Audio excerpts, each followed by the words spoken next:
It's the story of Yeonmi Park. She joins me now on why she fears there's not much time left for America to walk its way out of woke. Yeonmi, great to meet you in person. Thank you for having me on. Your life in North Korea, having your parents taken away, you and your sister, you were 9 and she was 13, living by yourself, having to eat bugs to survive, escaping to China, finding your way to South Korea and then to America. And then you find yourself sitting in Columbia University. And what did you notice? All day long, they talk about how to destroy America. They were dying to dismantle the system. In what way? In the name of equity, equality of outcomes, want to be a socialist. So I couldn't believe it. I mean, without capitalism, they cannot have internet. They are on their juice detox. Their problem is having too much food. And with zero gratitude, zero perspective, they were saying the enemy is a capitalism. Enemy is a white man. The exact same thing that my nursery teachers taught me in the classroom. Because they hate him. They told you in North Korea, America is evil. We're the problem with the world. And you're sitting in New York City, and they're saying the same thing. Yes. I couldn't believe it. Like, did I just transfer back to the North Korean classroom? And they were saying the only solution is a communist revolution. You look at one gender fluid person, and you called him he. And you see him have a meltdown, Yeah. or they have a meltdown in front of you. Yeah. And you actually feel bad for this person. Yeah, because for the first time I was realizing this person was also like brainwashed like me when I was in North Korea. I believed that Kim Jong-il could read my mind because that was a brainwashing that I had to believe to survive. Now this person thinks their oppression is somehow their pronouns.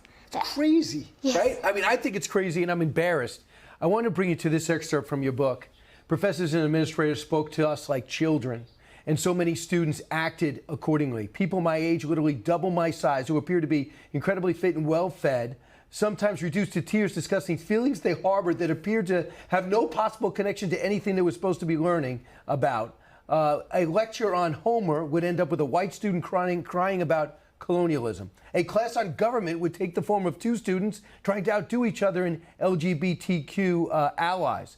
In the months I spent studying criminal justice in South Korea, I never learned that injustices could be fought by spinning new ones out of thin air. Yeah.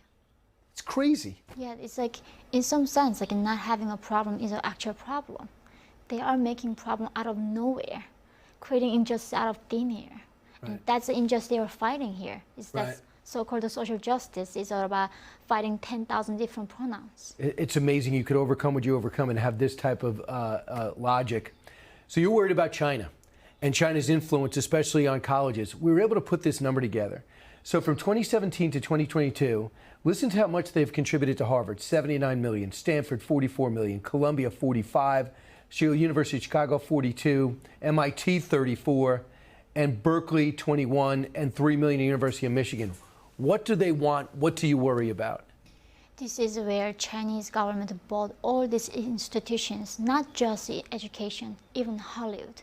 Last year when my first book was trying to become a movie, and the producer sent me a script. In the script it says that China was my promised land. China gave me a safety and refugee, and I called the producer, what are you talking about? He said, this is the only way we can make a North Korean story in current Hollywood.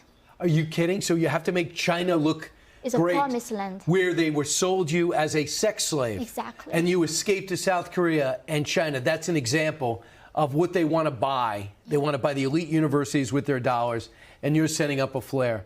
Yeonmi Park, I'm sorry you had to go through what you're going through. I'm embarrassed that you're going through this at Columbia, but I'm so glad you have a great head on your shoulders to not be susceptible to it. Pick up while time remains: a North Korean defector's search for freedom in America. So great to meet you. Thank you. It's the story of